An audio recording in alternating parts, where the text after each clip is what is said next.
और 127वां ज़बूर और 72 ज़बूर के अलावा अगर हम ज़बूर के और राइटर्स हैं, लिखने वाले, उनको गिने तो एक तो सुलेमान हो गया जिसके हमने 2 ज़बूर देखे, और कोई मीर मुगन्नी का लीडर है, लेकिन राइटर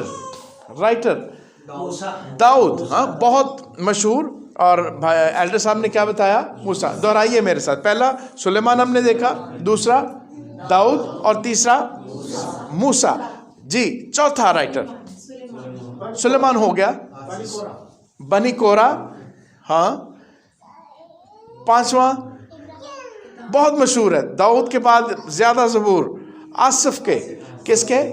आसिफ, दाऊद, आसिफ में दाऊद के सबसे ज्यादा, फिर आसिफ के ज्यादा है। और फिर हमने सुलेमान देखा, मूसा का 90 ज़बूर और बनी कोरा, फिर है हेमान और दूसरा है एतान। हेमान, एतान, कितने राइटर हो गए? 7। कितने? 7 लोगों ने क्या लिखा? ज़बूर की किताब। कितने ज़बूर हैं? 150 ज़बूर हैं। और कितने लोगों ने लिखे? दोहराते हैं, दाऊद, आसिफ, मूसा, बनी कोरा, सुलेमान, एतान, हेमान, 7। फिर दोहरा सकते हैं, आपको याद हो जाएगा। जी, दाऊद, बोलिए मेरे साथ, दाऊद, आसिफ, दाऊद, आसिफ, मूसा, सुलेमान, बनी कोरा, एतान और हेमान। दाऊद का बेटा सुलेमान, और सुलेमान जो है वो उनकी और भी किताबें हैं, कौन कौन सी? गज़ल व ग़ज़लात, वाइज़ और इमसाल, वाइज़, इमसाल और गज़ल व ग़ज़लात, और फिर ज़बूर भी है।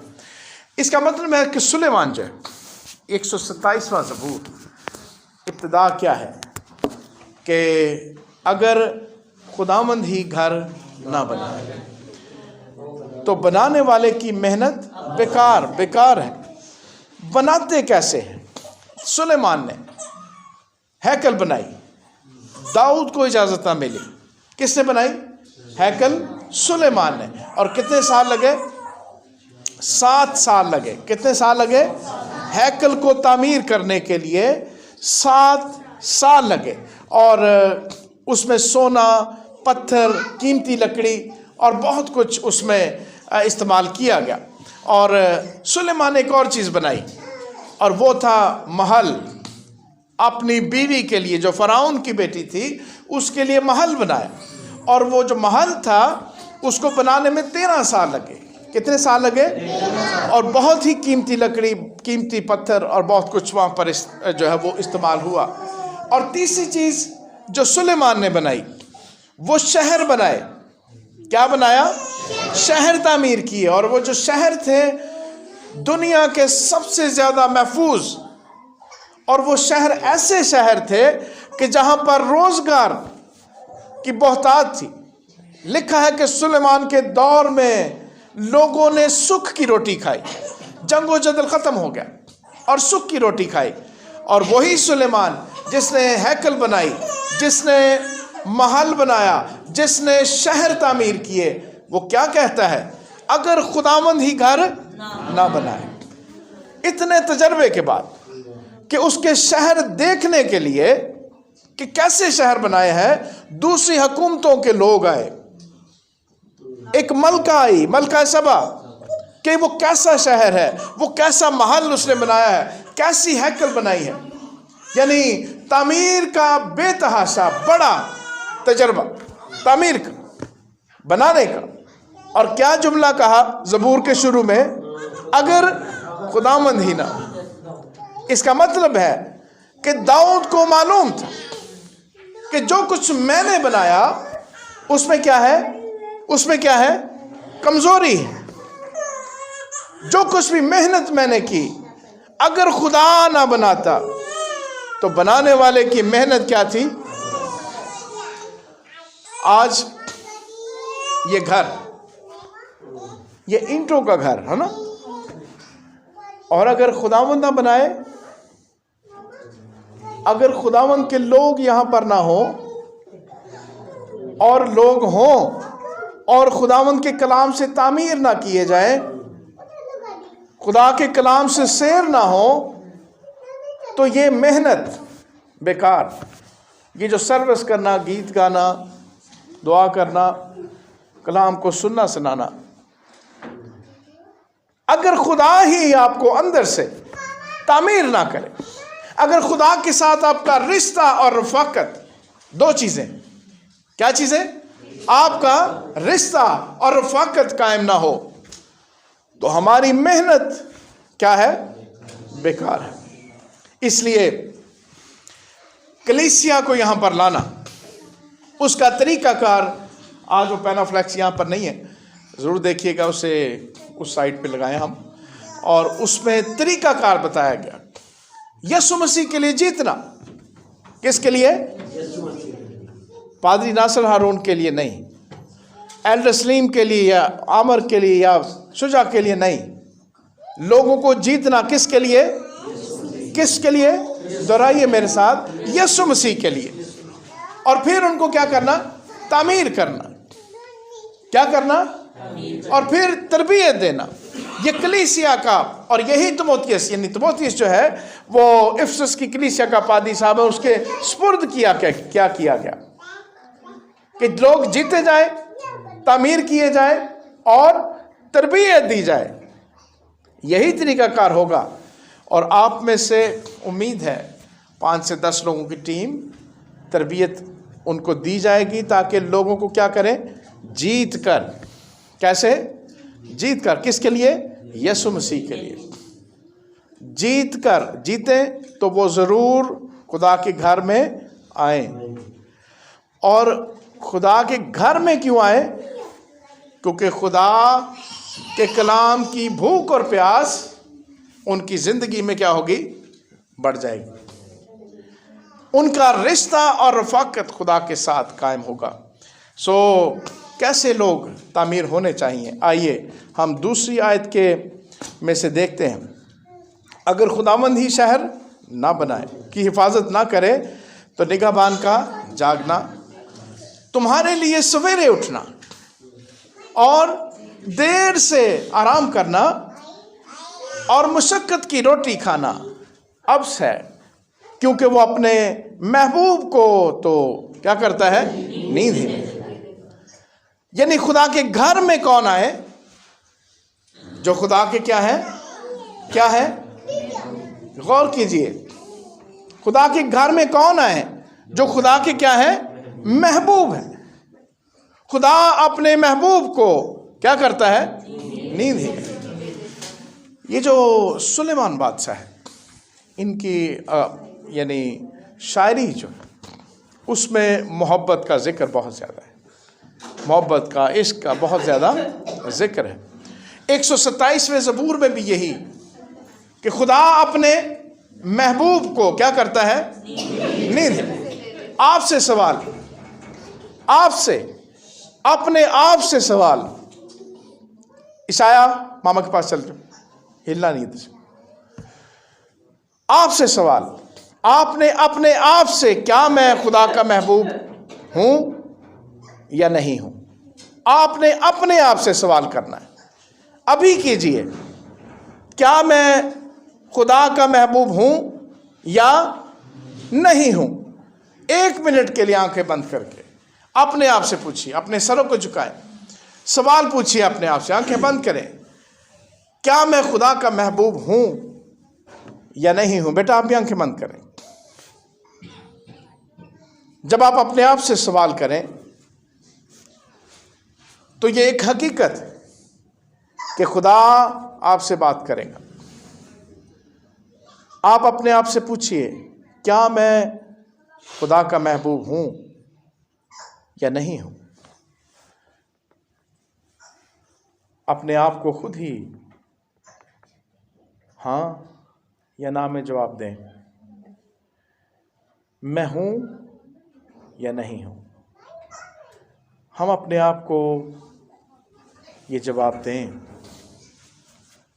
हाँ मैं खुदा का महबूब हूँ, हाँ नहीं मैं खुदा का महबूब नहीं हूँ, क्योंकि वो नींद ही में, अपने महबूब को नींद ही में दे देता है। जब ये सवाल आप पूछ लें तो फिर हम खामोशी से, गौर से कलाम मुक़द्दस को सुने।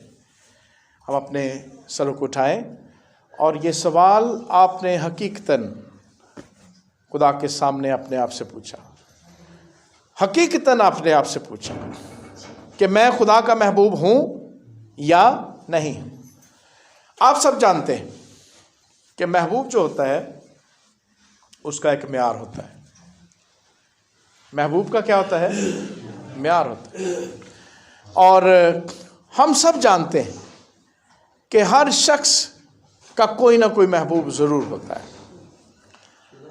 हर शख्स का, हर जो जिंदगी रखता है शख्स, उसका क्या होता है? कोई ना कोई महबूब ज़रूर होता है। महबूब जो होता है वो जज्बात, एहसासात और तसव्वुरात के ऐन मुताबिक होता है। जो शख्सियत उसके ऊपर पूरा नहीं उतरती उसको हम इस बड़े ओहदे पर रहने नहीं देते। जो हमारे जज्बात, एहसासात और तसव्वुरात के मुताबिक ना हो उसे हम, और याद रखें, महबूब जिससे मोहब्बत की जाए, मुहिब जो मोहब्बत करता है। और ये दूसरी आयत बताती है कि खुदा क्या है? क्या है? मुहिब है। खुदा क्या है?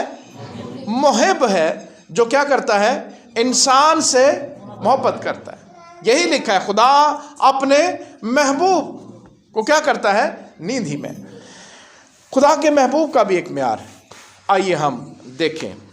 मेरे साथ निकालिए पहला कुरिन्थियों, बहुत ही मशहूर मोहब्बत का चैप्टर, पहला कुरिन्थियों उसका 13वां बाब।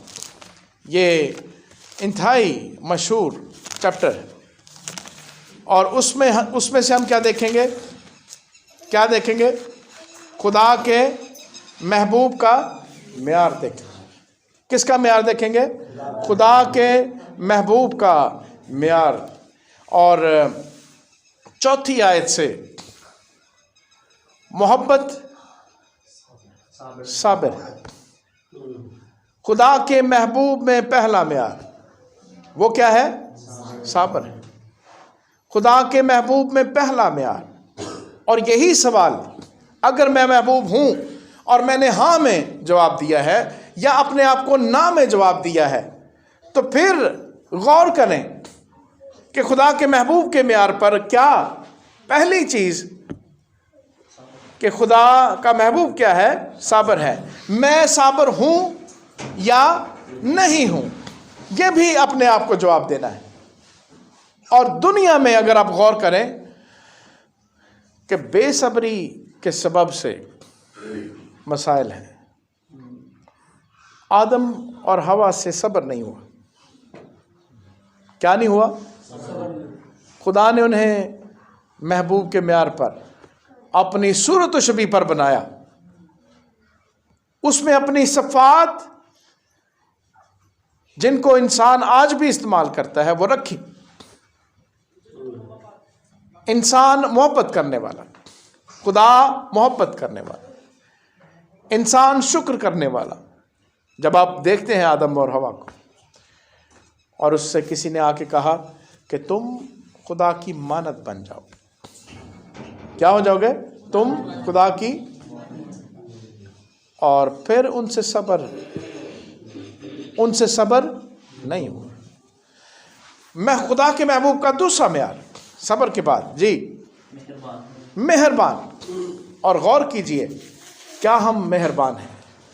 अगर हमने खुदा का महबूब होने में हाँ में जवाब दिया है, और अगर हम मेहरबान नहीं हैं, तो फिर हम खुदा के महबूब हैं या नहीं?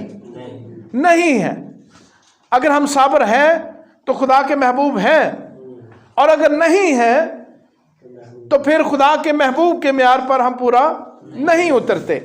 और फिर तीसरी बात, मोहब्बत हसद नहीं करती। क्या हम हसद नहीं करते या हसद से भरे रहते हैं? इसका मतलब है कि हम खुदा के महबूब नहीं हैं। हम क्या हैं? हसद हैं, हसद करने वाले। और गौर कीजिए, ये खुदा की ये भी सिफ्त है, हसद करना।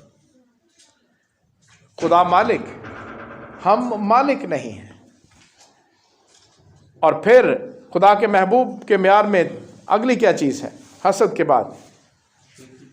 शेखी नहीं मारती। और मैं और आप जब क्रिश्चियन बस्तियों में ही आगे पीछे फिरते हैं, अपने अजीज़ों में फिरते हैं, अपने घर में, तो हमसे बड़ा शेखीबाज कोई नहीं होता। हम किसी ना किसी छोटी चीज़ पर भी शेखी मारते, हम फूले रहते। लेकिन जब हम सोचते हैं तो हम सोचते यही हैं कि हम खुदा के क्या हैं? महबूब हैं। और अगर शेखीबाज है तो फिर खुदा के महबूब हैं या नहीं? नहीं है। और खुदा के महबूब की अगली चीज़ देखिए जी, शेखी नहीं मारती और फूलती नहीं। फूलना, फूल जाना, हमें किसी एक लफ्ज़ का मतलब आ जाए और किसी दूसरे को ना आता हो, तो हमसे बुरी तरह से फूलने वाला दुनिया में कोई ना हो। हमें किसी एक चीज का इल्म हो जाए और किसी और को ना हो, तो अंदेशा नहीं बल्कि यकीन है कि हम क्या होंगे? फूल जाएंगे। हम फूले रहते। लेकिन जब हम खुदा के महबूब की सीट पर बैठना तो भाग के बैठ जाते हैं कि हम क्या है? खुदा के महबूब। और फिर अगली क्या है? नज़ेबा काम नहीं करते, यानी सारे ही काम ज़ेबा है। सारे ही क्या है? काम ज़ेबा है। खुदा का महबूब होना और ये सारी चीज़ें उसमें होना, न ज़ेबा काम ना करना और बदगुमानी ना करना। न हम किसी पर यकीन करते हैं, न किसी को करने देते हैं। हम बदगुमानी में रहते हैं। हम किस में रहते हैं? बदगुमानी में। इसका मतलब क्या है? कि हम खुदा के महबूब हैं नहीं कह रहे। हाँ, इससे पहले हम मुमकिन है अपने आप को हाँ में जवाब दे चुके हों कि मैं खुदा का क्या हूं। और फकी और फरीसियों ने क्या किया कि मैं हफ्ते में एक बार रोजा रखता, मैं और क्या करता हूं? दयकी देता हूं, दुआएं इबादतें करता हूं। और वो जो गरीब आदमी था उसने क्या कहा कि मैं इस लायक भी नहीं कि तेरे घर की चौखट पर, सीढ़ी पर, वहां पर खड़ा हो सकूं, अंदर आ सकूं, मैं इस लायक भी नहीं। इसलिए मेरे खुदा का महबूब होना और झुंझलाना, शेखी मारना, फूलना, नाज़ेबा काम करना, अपनी बेहतरी चाहना और क्या करना? बदकारी से खुश होना। ये खुदा के महबूब के म्यार में जब हम देखते हैं तो हम ज़ीरो में चले जाते हैं, बल्कि कहाँ पर चले जाएंगे? मनफी में चले जाएंगे। ज़ीरो भी नहीं बल्कि कहाँ पर? मनफी में। और मेरे अज़ीज़ों, उसके महबूब के म्यार में और ज़बरदस्त जो चीज़ है, रास्ती से खुश होता है। किससे क्या लिखा है? वो रास्ती से। मोहब्बत क्या है? रास्ती से खुश होती है। खुदा का महबूब किससे खुश होता है? रास्ती से। और उसके बाद सब कुछ सह लेता है और सब कुछ यकीन करता है। इसका मतलब है कि दुनिया में कोई एक इंसान अगर आप दिखा सकें, आप बता सकें, आपके इर्द गिर्द हो, आपके घर में हो, आप किसी को जानते हो जो खुदा के महबूब के म्यार पर पूरा उतरता हो, कोई एक शख्स, कोई एक जो हमारे नस्ल में हो, हम उसे जानते हो, कोई एक। इसका मतलब यह है कि हम खुदा के महबूब नहीं, हम खुदा के महबूब नहीं, लेकिन मेरे महबूब बनना चाहते हैं। क्या करना चाहते हैं? बनना चाहते हैं या नहीं? हाँ या नहीं? बड़े उदास हो कह रहे हो। खुदा दे महबूब बन गए। बोले क्यों? इब्राहिम को खुदा ने कहा मैं तेरा बहुत बड़ा अजर और तेरी बड़ी सिपर हूँ। आगे से इब्राहिम ने कहा तू मुझे क्या देगा? आप पढ़ना चाहें 15वां बाब निकालिए पैदाइश की, गौर कर लीजिए, देख लें, है ना? क्या कहा 15वें बाब में, है ना? बड़े फ़ख्र से खुदा ने क्या कहा उसे कि मैं तेरी 15वां बाब जी, क्या कहा, क्या लिखा है? अब्राहम ने कहा ऐ खुदा तू मुझे क्या देगा? ये दूसरी आयत में। लेकिन उस खुदा ने फ़ख्र में क्या कहा? खुदा का कलाम रोया में इब्राहिम पर नाज़िल हुआ और उसने फरमाया ऐ इब्राहिम तू मत डर, मैं तेरी सिपर और तेरा बहुत बड़ा अजर हूँ। खुदा ने फ़ख्र से कहा मैं तेरी सिपर और तेरा बहुत बड़ा अजर हूँ। इब्राहिम ने क्या कहा? तू मुझे क्या देगा?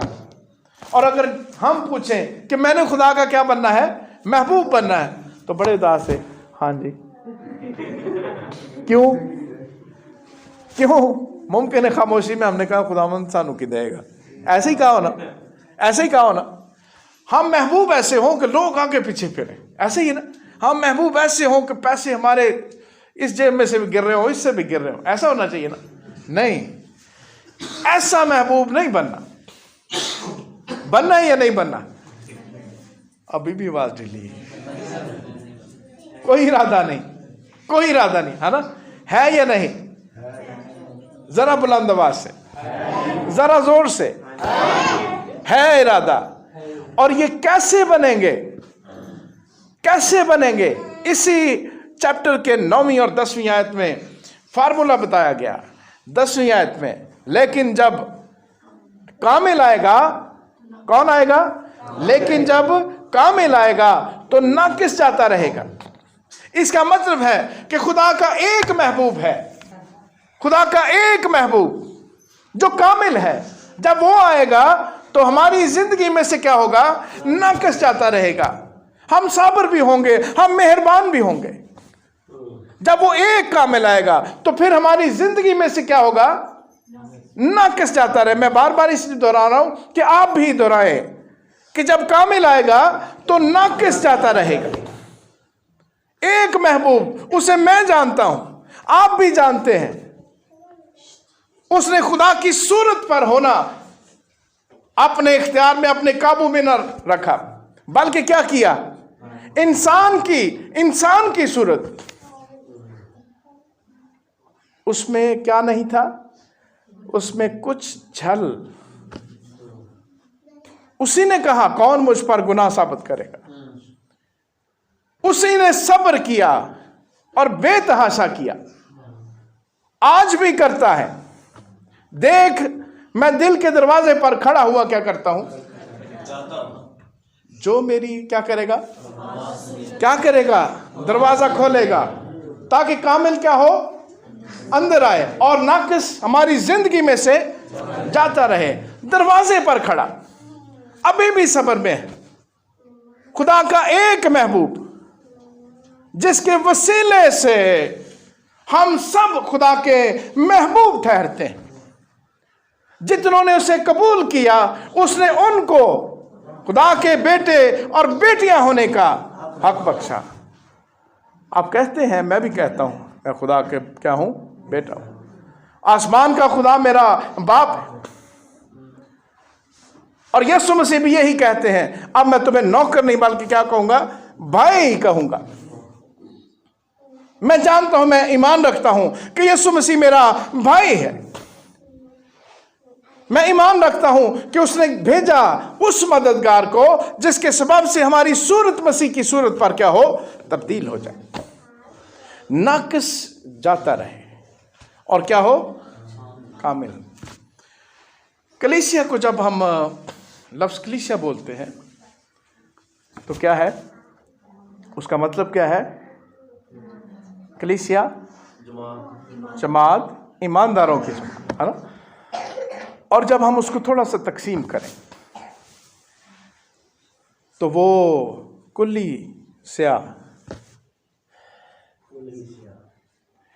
काफलाम, ये उसको अलहदा कर लें और आगे क्या रह गया?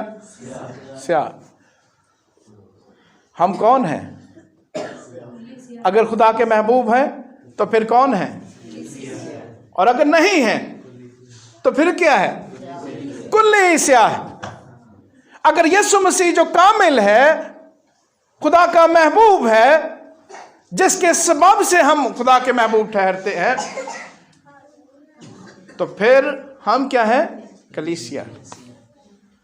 और अगर वो जिंदगी में है ताकि नाकिस जाता रहे, तो फिर हम यहां पर जमा हो, हमारी शादमानी, हमारी खुशी, औरों को जीतने की तड़प, औरों को भी जीतना, ताकि लोग यीशु मसीह के बगैर मर ना जाए। इसलिए मेरे अजीज, आज का पैगाम क्या है? क्या हम यीशु मसीह को अपनी जिंदगी में इसलिए आने देंगे ताकि नाकिस जाता रहे? आने देंगे या नहीं आने देंगे? ऐसा होगा या नहीं होगा? होगा। आइए हम अपने सरों को झुकाएं, गौर करें। यीशु मसीह हमारे दिल के दरवाजे पर मौजूद है और वो यही चाहते हैं कि हम अपने दिल का दरवाज़ा खोलें ताकि वो पूरी तरह से हमारी ज़िंदगी में आए और हमारी ज़िंदगी से नाकिस जाता रहे। हम अपने सरों को झुकाकर यूं दुआ करें, खुदावंद यीशु, मुझे तेरी ज़रूरत है। मैं तेरा शुक्र करता हूँ कि तू मेरे गुनाहों के लिए सलीब पर मुआ। मैं अपने दिल का दरवाज़ा खोलता हूँ और तुझे अपना खुदावंद और नजात दहिंदा कबूल करता हूँ। मेरी ज़िंदगी पर कब्जा कर और मुझे ऐसा इंसान बना जैसा तू चाहता है कि मैं बनूं। आमीन।